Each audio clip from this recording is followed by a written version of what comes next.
on it today. They're going to employ a lot more medical staff to help young people with mental problems get back to work. But will it be a success? I hope we heard all this stuff before. A petition has reached nearly 3 million calling for there to be a general election. Does it really make any difference? And Trump tariffs. He's not even been inaugurated yet he continues to dominate global news. He's going to put tariffs up massively, or so he says. Can we, as the UK, avoid them? But first, before all of that, let's get the news with Katie Bowen.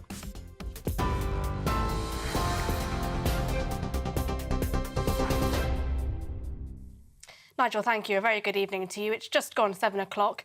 These are your latest headlines from the GB newsroom. Some breaking news this evening. Israeli Prime Minister Benjamin Netanyahu is to bring a full outline of a ceasefire deal with Hezbollah to his cabinet later this evening. In a televised address, Mr Netanyahu said that he will respond forcefully to any violation of the deal by Hezbollah, adding that the duration of the ceasefire depends on what happens in Lebanon. The Israeli Prime Minister said, "We will return all our hostages, we will ensure that Gaza will no longer pose a threat to Israel, and we will return the residents of the north safely to their homes." President Joe Biden is expected to deliver some remarks on the deal shortly from the White House. Elsewhere, Business Secretary Jonathan Reynolds said it was a very difficult day for Luton after the owner of Vauxhall announced plans to shut its van-making factory. Vauxhall owner Stellantis has announced plans to shut the plant, putting more than 1,100 jobs at risk. The Luton site is expected to close next April. Stellantis, which also owns brands including Citroën, Peugeot and Fiat, said it would combine its electric van production at its other plant in the UK, Ellesmere Port. Stellantis added it hopes to transfer hundreds of jobs to the other plants. Rules imposed to speed up the transition of electric vehicles in the UK partly drove the decision, the company said. A Unite spokesman said the proposal that has been tabled today has been a complete slap in the face for our members in Luton, where Vauxhall vehicles have been manufactured for 120 years. Whatever the positive benefits this plan may have for Ellesmere Port, that is not acceptable. Russia has barred cabinet ministers, including Angela Rayner, Yvette Cooper and Rachel Reeves, from entering the country under new sanctions published by the Foreign Affairs Ministry. Jonathan Reynolds and Ed Miliband are also among the 30 British citizens listed. The Russian ministry said it was putting members of the UK's political and military establishment, as well as journalists, on its stop list. It comes as Russia earlier on expelled a British diplomat and accused him of spying. Downing Street has denied those allegations, labelling them as baseless. British troops have been drafted in to help the United States Air Force find out who is responsible for drones flying over 3 air bases in England, sources have said. A US Air Force spokesman said earlier this afternoon that a small number of drones have again been spotted flying near US Air Force bases in Suffolk. The development comes after unidentified drones were previously spotted between Wednesday and Friday of last week over the same 3 air bases. A Ministry of Defence spokesman said, "We take threats seriously and maintain robust measures at defence sites. We are supporting the US Air Force response."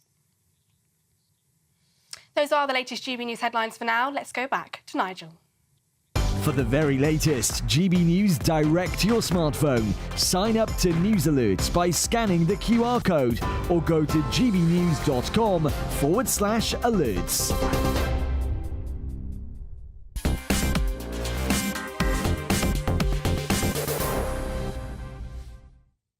Now, I bet you I get a load of stick for being here at 7 o'clock. Why? Because this afternoon we had the debate on the Tobacco and Vapes Bill, second reading.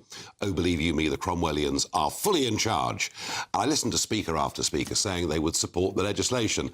You know the one that Rishi first talked about. Anybody born after 2009 won't be able to buy cigarettes, but a year earlier they will. And the reason I'm not voting at 7 o'clock is because it's going to pass with a majority of about 300, I think. And I think I'm better off here debating national issues on GB News in a situation like that. So those of you from the Daily Mirror who want to write rude things, at least I've given you some words that you can publish. Now, the government today, prior to that debate, the government today are talking about getting Britain working, getting people back to work. And the numbers are really quite eye-watering when you look at it. 2.8 million people who are inactive because of long-term sickness. This number just explodes, and it's gone up, indeed, by 750,000 since the first lockdown. So the government have put forward a series of proposals. They're going to employ another 8,500 mental health nurses. They're going to talk to young people and encourage them to get back into the workplace. Well, in principle, I agree with this 100%. But is it actually going to make any difference? Well, I'm joined tonight in the studio by James Hayward, Head of Debt and Financial Inclusion at the Centre for Social Justice. I'm also joined by Ranald Jayawardena, former Tory MP, and Scarlett Maguire, former Labour advisor. James, how radical, how new are the government's proposals put before Parliament today? Neither radical nor new, unfortunately. There's a heck of a lot of good talk, but the majority of the stuff that they've announced today is actually a mixture of reviews and consultations and re-announcing and renaming things that had already been announced by the previous government. And I say that as someone who was working in the DWP for the previous government. So a lot of this is very familiar. For example, there's something that we've been championing at CSJ for a long time, the Universal Support Programme, which is meant to target people who are inactive. It places them into a job and supports them, stays with them for up to a year while they find their feet. But they have to want to do that. Of course they do, and it's proven to work. Actually, employment impacts from it were scored by the Office for Budget Responsibility. It's so well evidenced, which is very tricky to do, and it's good the government's going to keep doing it, but it's delayed it and it's renamed it. And they're now obviously saying that this is a new thing that the new government is doing, but it's actually no new funding and it's exactly the same number of people that will be supported. But what they're talking about as well is they're saying, well, these young people that are out of work, we will take their benefits off them if they don't do what they're being told to, which is all well and good, but that's already the case and has been for a long time. We already have conditionality and benefit sanctions. And do we actually enforce it? So it could be enforced a lot better. That means no, I think. And there's definitely more that could be done on conditionality in the way that what they call claimant commitments, so the agreement you make when you take your benefits, the things that you agree to do. But the new government is actually explicitly saying that their policy is just to maintain the existing system.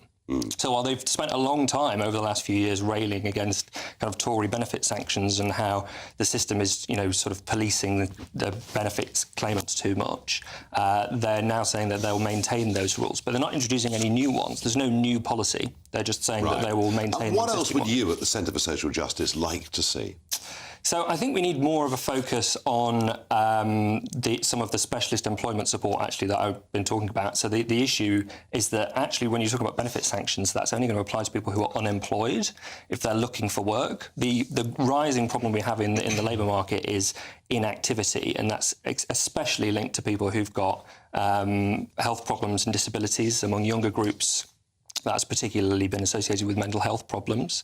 And so that does mean that the government needs to do what it's talking about, but not taking a lot of action on, which is changing the way that employment support works, linking up a lot more between health systems and the employment support system. But you also need to look at the welfare system itself, because at the moment, lots of people are effectively being signed off and going on to long-term benefits where they get a heck of a lot more money than they would if they were unemployed. But there's no conditionality at all. Their only interaction with the state is just receiving their cash. A lot of work with the tax system could help this, I think. Ranald, Boris used to boast, we brought unemployment down, it's fantastic. Well, yeah, we didn't talk about unemployment. It's about 4%. And actually, like 2.5% is about as low as it can ever get because people are in between jobs or moving or want a sabbatical or whatever it may be. But when you think, what this government has inherited is 10 million people. I mean, unbelievable number of working age not working. As I mentioned at the start of the programme, those on long-term sickness, people on Zoom consultations saying, Doc, I'm depressed. And being signed off work on disability grounds. This did explode under the last government. Yes, and it exploded under COVID in particular, and in the aftermath of COVID. And I think we've got to have a reality check as a country. There will be people who really do need help, and unfortunately, the people who don't are stopping those who do. They are taking money out of the system, they're taking support out of the system, and we've got to make sure we really find the people who do need the help of the NHS or other professionals so that they get the help they need and can enter the workforce in good time. But here's the bigger problem, which is that, at the same time as saying they want to bring down worklessness, at the same time as repackaging all of these initiatives, they've put NI up on employers. And McVitie's, the great biscuit company, is saying Britain's becoming uninvestable as a result of the decisions that this government's taking. Yes, even if you encourage people to go back Exactly. to work, Scarlett, the problem is that actually for private employers, that budget's pretty brutal. And in particular, I thought the cruelest thing in the budget, farming aside, was the bringing down to £5,000 the rate at which national insurance started to get paid. For a lot of people who are long-term sick or unemployed, getting back into the workforce, just doing a few hours here and there, that is a slight problem, isn't it? Yeah, I mean, look, we all knew this was going to be a horrendous budget. There was no secret about that. The question was where was it was going to fall, and it was always going to be. But if we go back to, I actually think all of you are being pretty awful about this thing, because actually awful about what? About trying to get young people back into work, because actually, if you listen to what's happening, what they're doing is they're beginning it in schools, right? So the problem with schools is there is a massive mental health problem. The absence. It's overdiagnosed, isn't it? No. Massively overdiagnosed. You don't know. I mean, that's the thing, is that people like you go, oh, yeah, but, all of us have felt anxious. And then you find out, you go into schools and the teachers say, well, there are kids that, they can barely leave their bedroom. I mean, COVID had the worst effect on young people. I understand that. I mean, I get that. Right. And so what they're doing is they're bringing in mental health out. Because the other problem is, I know because I was on the board of a mental health charity for the young, that the NHS CAMS, as it's children and adolescent mental health services, the waiting list is, coming up for 2 years, right? Well, by the time, you've got a mild anxiety of sort of worrying about going to school or whatever going over, 2 years later, it's fully blown. So what they're doing is they're getting mental health people into schools to work with children. The whole point is that you have to get young people working because otherwise they're out for a lifetime. Does anybody tell anybody in this country that hard work is good? That actually putting your shoulder to the wheel gives you a sense of identity, of purpose? No, we talk about work from home, flexible working, 4-day weeks. No one champions the idea that hard work leads to success. No. Don't we need a fundamental attitudinal change on this? No, people like you have been saying this almost all your life, right? But, no one in government says it. I have heard... No one in Parliament says it. Because actually what we want to do is we want to get people back to work, and to start saying, well, I think you should be like me and work 120 hours is not... I wasn't saying quite that. But what I'm saying is that actually the problem is getting people into the workforce. And one of the things, you're absolutely right about part-time work. I know of a case where, somebody who felt very odd about work... It's a good way back, isn't it? Did a shift, a shift a week in a pub, right? And then it went up to 2 or 3, and then they could deal with people. And actually, the other thing about work, and I feel really strongly about this, is I think it helps solve mental health problems. Yeah. But I think going out to work is really good. I agree. But you have to give people gateways into work. Stopping that. All the work for the last 20 years that the Centre for Social Justice have done, Scarlett and I disagree on this. It seems to me that young people with depression, maybe someone in the family's died or whatever it is, suddenly, rather than being told, look, son, or girl, this is life, suddenly are being overdiagnosed as having mental health problems. What's your view as an organisation? So that is definitely happening, and we've actually got a big project we're working on at the moment on mental health that will be coming out soon. And it's obviously a societal problem that is especially happening among younger groups. One of the things within the welfare system that's been a problem is that actually, so the work capability assessment, as it's called, that's the gateway into these long-term benefits we're talking about. There are actually people who can get onto those long-term benefits without meeting the criteria of the assessment on the basis that they might hurt themselves. So these are called the substantial risk rules, and actually an increasing proportion of people are going through, despite the fact they don't meet the criteria, because and there are videos going around TikTok and things like that with people saying you need to tell them you're suicidal and that kind of thing. And the working population, many of whom now work longer hours, far longer hours than their parents or grandparents ever worked. having to pick up the bill for all this. It's not fair, is it, really, Scarlett? But that's why we're trying to get young people back into work. OK, will it work? Will it work? Yeah, I think it will. I mean, I think to give up now is crazy. No, I wasn't suggesting that. What you say is, will it work? Well, so they come I listened to what Liz Kendall thing. said. I agreed with the emphasis that the government's picked up, 100%. Yeah. But is it actually going to deliver? Reynolds, is it going to deliver? No, because the NI changes mean there aren't going to be the new jobs for people to go to. I fear that's right. You believe it will work? I believe it will work. Well, Absolutely, I know they're and the Centre for Social Justice are very, very sceptical indeed. The talk is good, the action's not. It's not there so far. We will see. We will see, right? All right. Well, I'll draw stumps on that one. Thank you for coming in. And in a minute, I'm going to talk about a West Midlands publican who put up a petition at the weekend that has attracted very wide interest and now pushing on for 3 million signatures. But will it actually make any real difference? I'm Jacob Rees-Mogg and this is GB News, Britain's news channel. This is GB News, Britain's news channel. What about train Wi-Fi? It's so funny the Times did this story because I was on the train yesterday trying to do some work and connecting to the Wi-Fi, and it happens all the time. It just doesn't work. It's pathetic. And then I opened the Times and they've done a massive investigation. Loads of different rail routes from north to south. Was that the James Bond thing, right? Yes. Yeah. What's that passenger got through, or almost got through, one episode of one James Bond movie in 8 hours. But you know, it's interesting. We call it train Wi-Fi, but it isn't. It's just really a SIM card on a train, really. So if your own phone's not going to get signal, why would we assume that the train's going to have signal? It just doesn't work like that. Unless you're in Japan or South Korea, whose infrastructure is infinitely better than ours, you're just not going to get signal. You have to download those films way before you get on this. There is technology that can help with that. You know, there really is. If they found ways to put it underground, they can get it on ground and get you going. I definitely think, you know, with the price that we're paying for these tickets, they can get the Wi-Fi going. There is technology. That's why it's so frustrating, isn't Call it? Elon, get a Starlink, let's go. If you're a passenger paying hundreds of pounds for a season ticket or whatever you call it, and, you know, commute to work every single day, and you're paying all this money, and you can't so get expensive. Wi-Fi. You'd expect Wi-Fi at the basic, exactly. But it happens with phone signal as well. I'll be walking down London in Park Lane or somewhere else, or down on the south coast. I just don't have phone signal, and I think to myself, what on earth is going on? Doesn't it feel like 5G's made it worse, though? Yeah. Because I feel like 4G, that didn't happen so much, but 5G just feels like... Yeah, and then I always get this little E in the top corner of my phone, and I don't get any signal. I think it's got worse over the past couple of years. Yeah, especially with 5G. I agree with that. GB News, the People's Channel.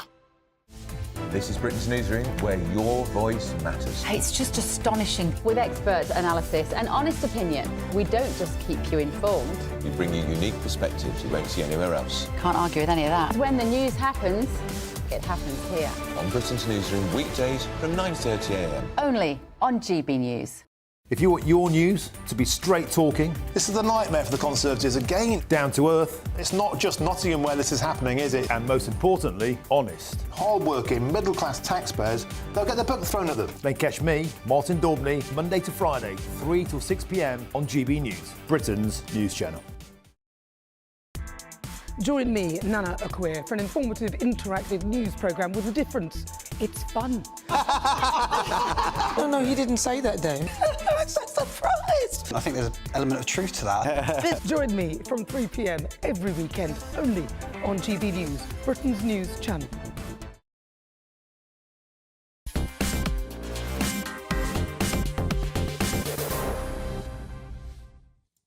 So a West Midlands publican called Michael Westwood decided, wouldn't it be fun to put up on the government's petition website a petition demanding that there is a general election because Labour have broken all of their promises and it's just not good enough. Well, it is 2.7 million last time we looked, people that have signed it, and it is going up very, very quickly.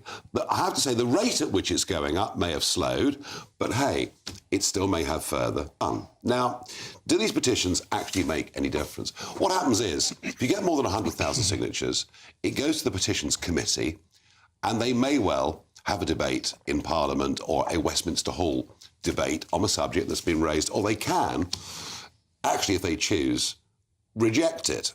So, Ranald, what do you make of this? I mean, Elon Musk was saying, wow, I've never seen a petition going up so quickly. Have you signed? I have signed it. Oh, he has? I have signed it. But I have to say, I don't think it makes the slightest bit of difference, I'm sorry to say. You know, the truth is we have a system that says if a government is elected by a number of MPs in the House of Commons, they are able to serve for as long as they command the competence of the House of Commons. And that doesn't seem to be changing at all. There haven't been any mass defections to my party or yours from the Labour benches. But the thing that it does do, I think, is demonstrates the huge dissatisfaction there is in the country from the broken promises from the Labour Party, from the Labour government in just over 4 months. You know, they went to the country and said they weren't going to hike taxes, and they have.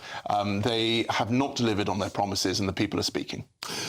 You know, it is true, Scarlett, isn't it, that no Prime Minister, having just won a general election, let alone winning it with a big majority, has seen their own personal popularity sink as quickly as this, ever. It's been incredibly tough. And we know, I mean, it's been a tough budget. It's been tough. Can I say about this petition that once Elon Musk tweeted, right, it went up massively. It comes from 184 countries, right? I mean, the only people who matter are actually the British people. So we have no idea. I mean, it is now an international petition saying we want to... How can a British government website be so weak as to allow that? Well, that's it. And I have to say, Nigel, it's a shame that I didn't know you when there was a Let's Have Another Referendum petition that hit 4 million within about 3 weeks and went nowhere. I think actually, Sky, I'm going to correct you there. It got to 6.7 million. OK. Right. But I'm not saying this is the be all and end all. I view it as a bit of fun. Yes. Right. But it does point the fact the signatures came so quickly. But they did come from without any organisation. I think if Elon Musk tweets, we call it organisation. I think if Elon Musk tweets something and he only tweeted once it had started to really move. And you have to specify a UK postcode, so you have to demonstrate that you're in a particular constituency. But if they've looked at it, the Daily Mirror has looked at it and seen that there are... I've seen a heat map of the UK and where people have voted from. Look, the point is, there are 2 big points. One is Starmer's popularity, but the other is it raises a much bigger debate. You know, Switzerland, which is a fantastically run, peaceful, prosperous country, has a form of direct democracy at national level and at local level, at canton level, and even lower than that on big planning developments, whatever it may be. We would never have left the European Union had the vote been left to Parliament. But you give it to the people, and they say something completely different to the way the vast majority of parliamentarians felt. Are we a country that could use more referendums? Well, I mean, you know, let's look at assisted dying. If there was a referendum on assisted dying, it would go straight through. I'm not sure about that. Oh, come on! No. I mean, all the polling. I think if you want to have a country run by referenda, I think we would have kept hanging for a long time. I think now finally. But if that's what people want, shouldn't they be allowed to have it? Okay, so if people want assisted dying, can we have it? But here's the point. If you have a referendum, you have a proper national debate, and people may well change their minds. The assisted dying one, interestingly, if you ask people instinctively, do they support it, they say yes. If you start to talk about some of the downsides, they do begin to reconsider. No, and then their experience. I mean, I remember reading something on Conservative Home, and I was absolutely shocked. I mean, it was a woman who wasn't letting her husband have any pain relief that was going to cause him to die. And actually, all the comments were how awful it was, and of course she should be allowed to. He should be allowed to. I mean, I actually think that I found the Brexit debate incredibly divisive. It was very, very difficult. I mean, a lot of my ethnic minority friends said never, ever again. Well, we found it really awful. A lot of ethnic minorities voted Brexit. Yes. A very large number of them voted Brexit. I mean, Ranald, you know, you've been in government. I presume you think direct democracy is a terrible idea. And I don't think it is a terrible idea, but I think you've got to use it for the right cases. So I think constitutional issues? I think exactly that. I think for constitutional matters, you know, if the government, heaven forbid, wanted to change the voting system, I know you're rather keen on this, but you know, I think they should take that to the people, because the people have the right to decide they did. the system. Yeah, and I think, it was a dog's dinner, wasn't it? I agree with you, but they did. And the country rejected it. Yes, and I think I thought that was great. I still don't know what the system was they were proposing. I don't understand AV at all. And I'm in favour of devolution, likewise, in Wales, Scotland, and of course, polls in Northern Ireland. These are the things that I think you should reserve referenda for, in my view, because we elect members of Parliament to exercise House of Lords their reform? judgment. I don't know. I haven't thought about that. But I think we elect members of Parliament to exercise their judgment. But when there's no choice, and when the two big parties basically say the same thing, there's a huge feeling out there that, where can we go, what can you do? And that explains, I think, the growth of the Greens, the growth of some of the independents, the growth of Reform. There is a kind of a gap in the market. Yes, but also I do think that what's interesting about young people is they're very radical, and Reform, frankly, is radical, even though it might be radical on the right. The Greens are radical, whereas the other two, are very status and very and that's what it, and it's about. I felt that for years and years, 20 at least, that actually Britain's been very unhappy, and they've been very febrile. And pendulums have swung. They've liked people. They've gone off people. I think it's a very difficult the pendulum has time swung at the back moment. and forth between Labour and Tory, but maybe we're seeing some bigger shifts now. I sense we are. We'll see. Well, but I think, 2010 was very interesting because actually they didn't want anybody. That's what was so interesting about that election, is they didn't want Labour, right? Yes. They didn't want the Tories. Well, I think that happened in 2024 in July as well. If you look at the share of the vote the Labour Party got versus us, likewise, very I think 2024 was a punishment beating for the Conservative Party, and many would say thoroughly deserved. I didn't say me. Now, what the Farage moment actually makes me rather angry. Merseyside Police put out a tweet this morning. A man has been jailed for 4.5 years after a police officer's nose was broken during violent disorder in Southport. Sean Beach, 55, was captured on CCTV during the disorder on the 30th of July. So a guy has got 4.5 years. He's assaulted a police officer and broken a nose, and it is serious. 4.5 years is a big sentence. Whilst a few days before that, in Manchester, a couple of men violently attacked police, having caused a major scene in a shop in the airport, violently attacked the police and broke a police officer's nose. And still, there is no prosecution coming from a CPS of any kind whatsoever, which is why I'm getting involved in an attempt to push a private prosecution. Two-tier policing, two-tier justice under this government is driving people mad. Well, I don't think you can blame the government for the Department of Public Prosecutions. I think it's very, very important that they're independent from the government. And politicians do not say who goes and who doesn't go, and it's very... No, Starmer did. Starmer said, any of you out rioting, we're coming after you. He made it very, very clear. And that's why the riots stopped. It was absolutely right. These people... It was absolutely right to say that I was abroad at the time. I was watching on the television. I was reading in the newspapers. The behaviour was appalling. They were terrifying. They were absolutely terrifying. They were attacking, particularly the first few nights, attacking the mosque in Southport. They were using the death of 3 little girls to come in, right, and then attack a mosque. Because they hadn't been told the truth. There are people in prison for what they posted on social media. Some of those things may turn out to be true. Is that right? Well, I think one of the things that isn't true is that we should burn the mosque down with Muslims inside it. No. And that, quite rightly, has been punished. I genuinely sense that people are looking at double standards here. Yes, absolutely. And just on the point about independence, I think this is one of the issues that has meant that nothing really happens in this country for the last 30 plus years. This push towards everything being independent. No one has control over anything. Interest rates, whatever it may be. And so the creation of the Supreme Court in the Constitutional Reform Act, if any of your viewers are watching this and they Google Constitutional Reform Act, they'll think, oh, what's this little bit of legislation? It fundamentally changed the relationship between the government, the elected government of the country, and the courts. And, you know, we've never recovered from things like this. So this idea of independence, Starmer's a former DPP, Director of Public Prosecution. He directed people during the riots, and, you know, there should be no presumption, actually, that it should be independent. It's not. Well, I have to say, I'm very angry about it, and I sense a great I think it's really important that we have a Supreme Court that is independent and that we're not like America, where it depends on who the president is. That we had a very good set of laws beforehand. Many would argue with and there's almost no job. difference, frankly, right? I think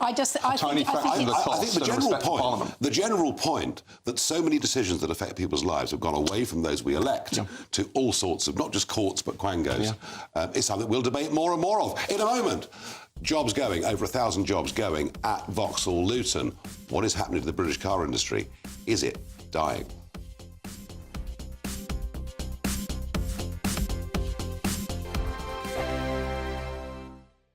Hello and welcome to the latest update from the Met Office for GB News. The next 24 hours see a return to wet weather in the south with blustery winds. A different story further north where frost and fog will prevail because of high pressure sitting to the north of Scotland. That's keeping winds light and skies clear as we go into Tuesday night. Meanwhile, another low turns up across the southwest. Wet and windy weather into southwest England, South Wales, and then by midnight running along the south coast, pushing into the Midlands, East Anglia and the southeast. The heaviest rain will be along southern counties of England with the risk of localised flooding because it's coming on top of all the wet weather we've recently had, and it's going to be an unsettled but mild start to Wednesday in the south and across central parts of England and Wales. Very different conditions for Scotland and Northern Ireland, where we start with clear spells, frost and some dense fog patches, especially for parts of Northern Ireland. Poor visibility on the roads first thing, so watch out for that. Also some fog patches for southern Scotland, northern England. Chilly start out there. But for the Midlands, East Wales, East Anglia and the southeast, a damp start to the day with the winds pushing outbreaks of rain or showers in from the southwest, and then those winds changing direction as the rain clears into the afternoon and becoming increasingly strong down the eastern side of England. Meanwhile, brightening skies for West Wales, the southwest, as well as northern England and Northern Ireland once any early fog patches clear. A crisp but bright day for northern and eventually western parts of the country, whilst it stays cloudy and breezy further southeast. Thursday starts with outbreaks of rain into the southwest. This rain generally light and patchy, shouldn't cause too many issues, but it then spills into Northern Ireland as well as parts of Wales, whilst it stays dry and bright further north and east. Friday's similar. We're going to see some rain at times in the west, and it turns milder by Saturday. Mark Dolan tonight is your weekend dose of news, debate and entertainment. This sounds like a wild conspiracy theory. Don't miss My Big Opinion. Mark Meets and My Take at 10. Democracy is a funny old thing. And we don't do boring. Not on my watch. I just won't have it. Let's go and get another glass of that bubbly. You've earned it. That's Mark Dolan tonight, Saturday and Sunday, 9 to 11, only on GB News. The People's Channel, Britain's news channel.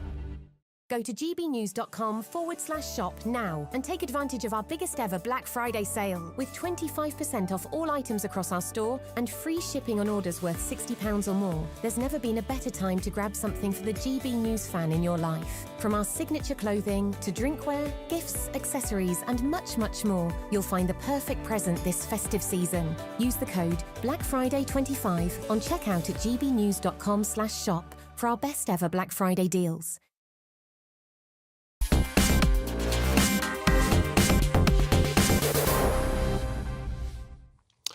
So today, an announcement from Vauxhall in Luton, 1,100 jobs will be going, some of them will be going up to the northwest, but quite a few overall still will be lost. They blame the UK's economic conditions and the government's zero-emission vehicle mandate. So we're at this situation. We've heard a lot about this over the last few years. It started with Boris. It's gone on. Basically, by 2030, 80% of cars that are to be sold into this country are to be electric vehicles. But there is a problem. Consumers don't want them. And yeah, great. If you've got a nice, smart Tesla, they're jolly expensive, but they're really very smart and great fun and quite good for driving around town or, not any particular long distance. But when it comes to trucks, vans, then range anxiety becomes a real issue because generally they're underperforming the targets that were promised. The second-hand sale value of electric vehicles is falling very, very sharply. And we've got a problem because we're forcing manufacturers down this route and we're seeing significant layoffs. And it isn't just here. It's actually at the heart of Trump's economic debate in the American election. He said, look, we go down the EV route, we are literally giving the entire car and battery industry to China on a plate. Are we getting this all wrong? And is the industry actually dying in front of us? Yeah, I mean, this is a very sad announcement. I think it's a great shame. And I think the point that you've just mentioned around China is the big elephant in the room here. We can look at our domestic policy, sure, and we have done many times on this show, but the big elephant is China because they flood the market with products, put people out of business, and then hike up their prices later on. And that's not good economic policy domestically, and it doesn't help out economic security. So I think that is a huge challenge for the government, which they haven't yet been wanting to wrestle with. The wider issue around our domestic policy, yeah, I mean, I think a mistake has not been to look more favourably on hybrids. I think there is an argument to say, let's use some of the new technology on a transition towards zero emissions of all sorts. BMW is exploring with Toyota and Nissan hydrogen technology. We should look at new technologies. We're not there yet. No, but we should be open to looking at new things because that's how the car came about in the first place. But hybrids are perhaps a good transition. It removes the range anxiety. It allows people to travel around in towns EV only. But it's the dead hand of government again, isn't it? I feel it is. I mean, Scarlett, are you a fan of EVs? Yeah, I am. I mean, particularly as I don't have a car, so I mostly get taxis. And in London... Urban living. Urban living. Yeah, well, I mean, frankly, if you live in London, you don't need a car. I mean, when I say I get taxis, it's because I've got a very bad knee. I normally, even here, I took the tube. But what I do think is that when cars, the original petrol cars, came in, the government built petrol stations everywhere because there was range anxiety, right? And you could talk about the dead hand of government, but actually the government has not encouraged it. I mean, what everybody knows is, my friends with electric cars, is you have to plan your journey because you don't know when that you're going to get to an electric charging station. It'll be open. Interestingly, in the Archers, they've got an electric charging station opening. And they also complain about farmers. But is it time for a rethink? But I think the rethink needs to be, are we going to take electric cars seriously? And if we are, we've got to start building proper stations. So this is what was announced by the government in the last, really, just a few months before the last election, that 80% of cars by 2030 have to be electric and 70% of vans. Is it time to rethink those numbers? No, I don't know. So you're happy to see us lose hundreds of thousands of jobs? No. I'm not happy at all to see the jobs go. I do think Luton, unfortunately, was always going to go. I mean, we've been worried about Luton. I'm sure when you were a minister, you were worrying about Luton. Ellesmere Port, much bigger. They're going to put a lot of money into it. They're going to expand it. So actually there will be masses of jobs at Ellesmere Port. I think it's terrible about Luton. However, I do think that's the future. And actually what we should be doing is we should be helping the future. Just like whatever government it was, put in petrol stations. Scarlett, in the pursuit of net zero, we've seen both of our aluminium smelters close. We've seen almost all our refineries close. We've seen all of our primary, bar one, all of our primary steel making closed. There is an industrial massacre going on out there. And yes, sure, there are some green jobs. There are some green jobs, particularly on the East Coast and things like that. But they're vastly outweighed by the number of jobs that have been lost in traditional manufacturing. And all this stuff we used to make ourselves, we import from elsewhere. And we've got to rethink the whole thing. Nigel, this has been going on since Mrs Thatcher sort of wreaked havoc. By the way, I disagreed with their government hugely on it. Right. Hugely on it. He did. Honestly, yeah. Isn't it?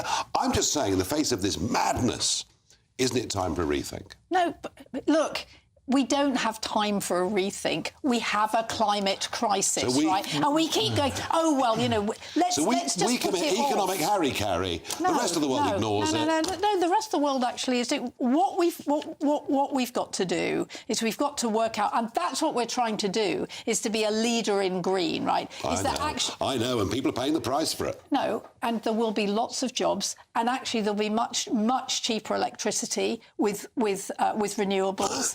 Right? There won't be. It's gone through the roof already. Right, quick final short answer from both of you. I'm about to lose you at the end of this segment and have a big debate on tariffs afterwards. Do Trump's tariffs make sense for America?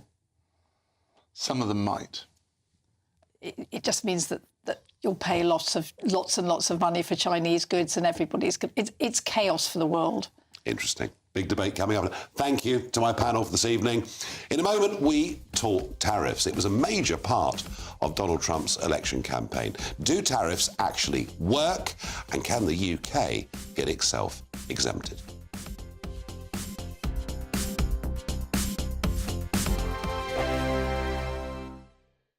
This is GB News, Britain's news channel. Tell us about this film, because it's obviously come from your own experiences. We wanted to create something for the entertainment industry that wasn't just another kind of dull documentary. I mean, some of them are brilliant, they're very informative, but you kind of leave a bit bewildered and a little bit kind of flat. So we thought, I've got a passion for writing and you've obviously got an unbounded knowledge on the subject. Why don't we create a film with a kind of satirical look on eating disorders? So this came it's been made 20 years after your own... It is 20 years. 20 years, practically to the day. So Samantha, you suffered with OCD and an eating disorder as well? Yes. And that's when your mum became a counsellor, is that right? A little bit later on, I think we spent a bit of time in the system and I realised that it wasn't working for us. So I took it on myself to learn as much as I could about the subject. I call it a tragedy, probably the wrong word, but No, it is a tragedy because mental ill health and eating disorders destroy the lives of not only the sufferers but their families as well. But you've turned that into something so positive and so It's inspiring. amazing, really, that 20 years ago our story was just beginning, and 20 years on, what we've done. But I have to say that very little has changed in the system. I've heard that. And I think that's what we're passionate about. Yeah, so... That was why we wanted to... I mean, I work with families every day and I see the destruction that eating disorders and other mental illnesses not just bring to the sufferer, but the whole family. Yeah. And I think that's what really passions me, because obviously 20 years ago we were there. And I just feel that so much more needs to be done. And I think with eating disorders, there is still a lot of misunderstanding around the subject. GB News, the People's Channel. Weekdays on GB News. Wake up to breakfast every day from 6 a.m. Followed by Britain's newsroom at 9:30. At noon, it's Good Afternoon Britain. Followed by Martin Daubney from 3 p.m. Only on GB News, the People's Channel, Britain's news channel. I'm Christopher Hope. From pop star to politicians, I'll interview anybody in a pub who's got a political opinion. Join me every Friday on Spotify, Apple Podcasts, YouTube or gbnews.com, or wherever you get your podcasts. This is GB News, the People's Channel. In the GB Newsroom, we bring you the news as it happens. With our team of dedicated journalists across the UK. We're ready to keep you up to date with what's happening every half an hour, every single day. Bulletins here on GB News. The People's Channel. Britain's news channel.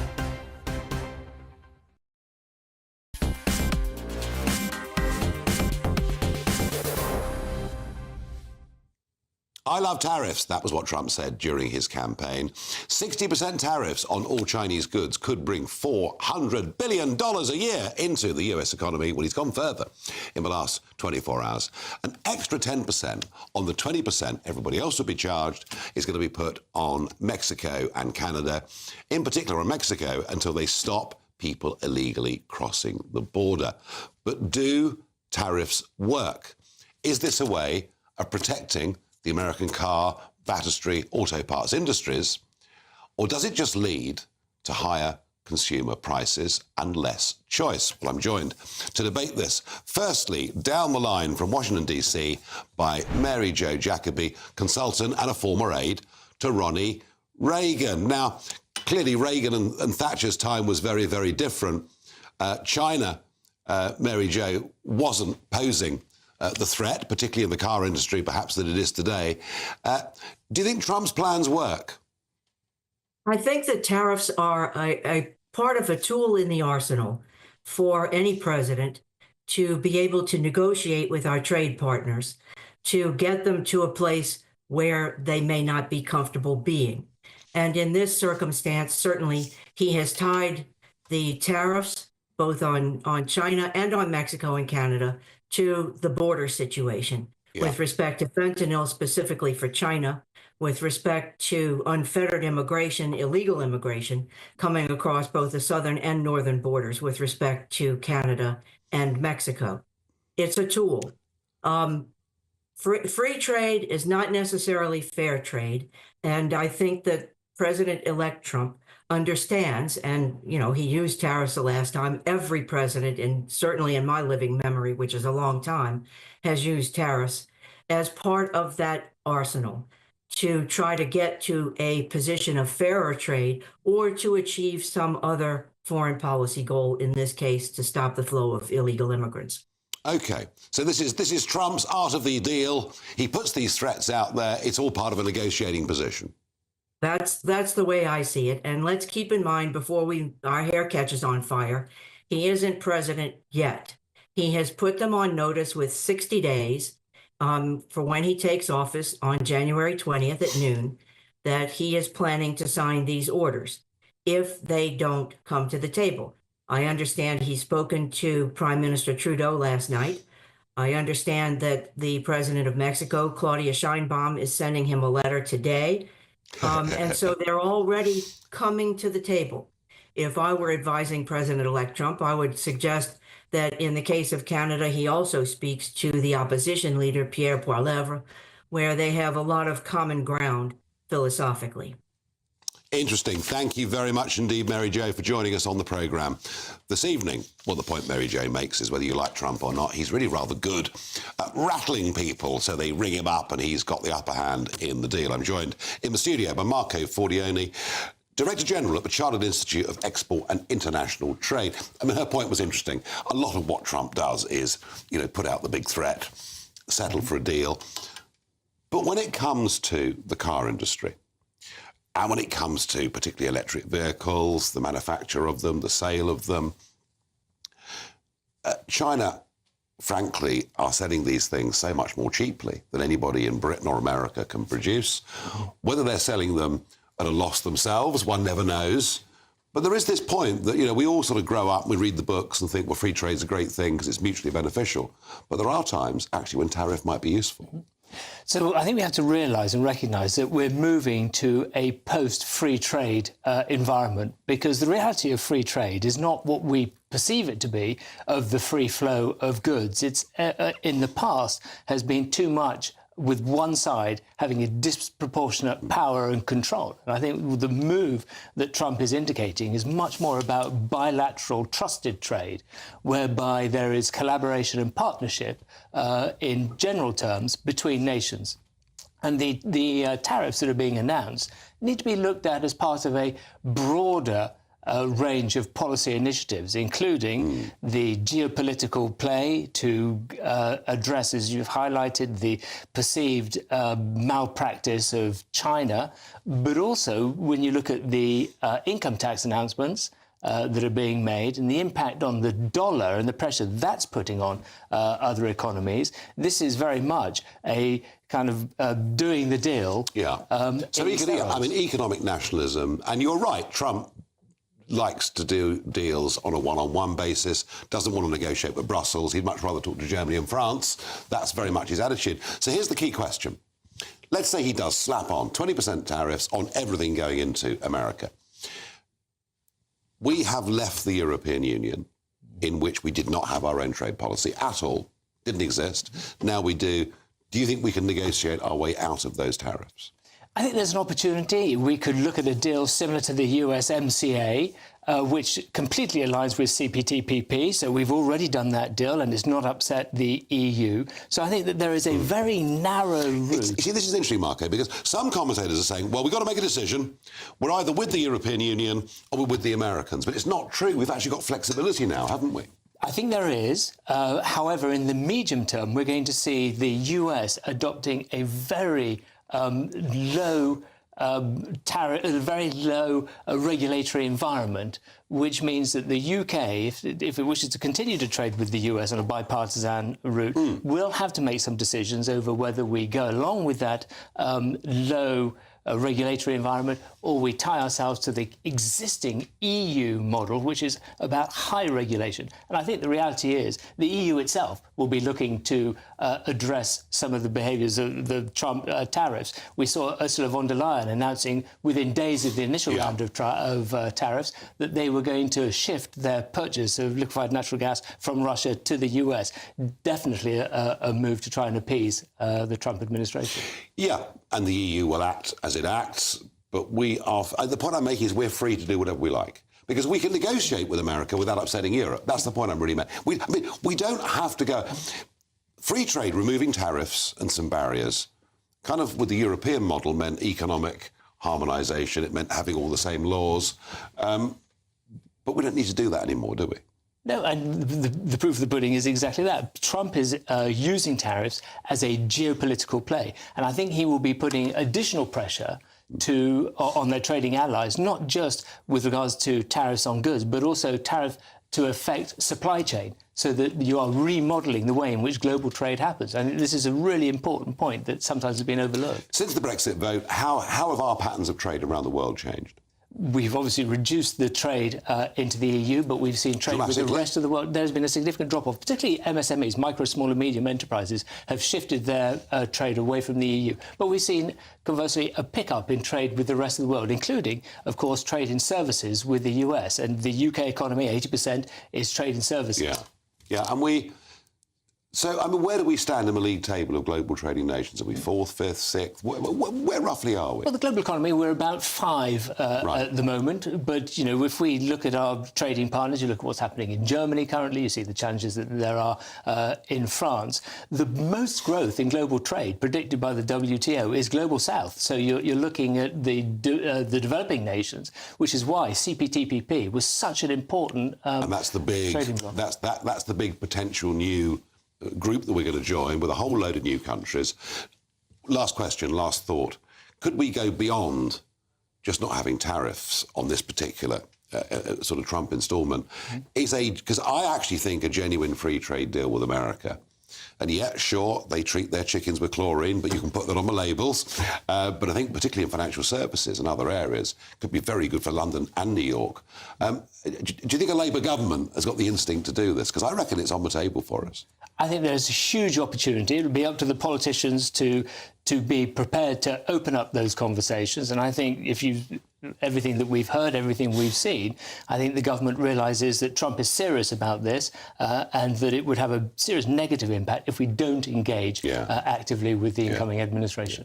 Marco, thank you very much indeed for joining us. Jacob, listening in there very intently. I mean, the fact that our trade with the rest of the world's gone up since Brexit is very important, because that's where 85% of the global economy is. That's absolutely right, and to get a free trade deal with the US would be helpful. But I think we should start by being generous, because actually the country that removes tariffs makes life better for its consumers. And so we should be saying to Donald Trump as he comes in, as a welcome president, we're removing certain tariffs on US goods, and we should look at mutual recognition. America is a safe country. American chicken is not poisonous. We wash salad in chlorine. Every salad bag. Yes, I never eat salad, not because it's so dangerous, but because it's horrid. But I'm not worried about American standards. I think they are very high, and I think we should be generous to start with. But do you see Trump's fear? You know, he's got these massive Midwestern automotive industries. He's got China coming in to undercut him. But this is net zero. Nobody's going to buy an electric car if they can buy a nice petrol car that goes with a bit of oomph. And if we give up on this net zero junk, which Donald Trump is doing, then you don't need to worry about China undercutting the market in cars people don't want to buy. No, it's a fair point. And just quickly, Jacob, what I'm have you going got to be on talking, tonight? first of all, about asylum and how actually the current government's decided to lay down the red carpet so everyone's here can stay, give them lots of money from taxpayers to give them legal aid, and basically say an amnesty. I mean, it's an amnesty in all but name. Is that so rather like the Conservatives? No, we were being tough and had a policy to get Well, them if to you Rwanda. believe that, you'll believe absolutely anything. We were tough and forthright. Coming up next, Stay of the Nation with Jacob. Over and out for me. Back with you tomorrow at 7. First, let's have a look at the all-important weather.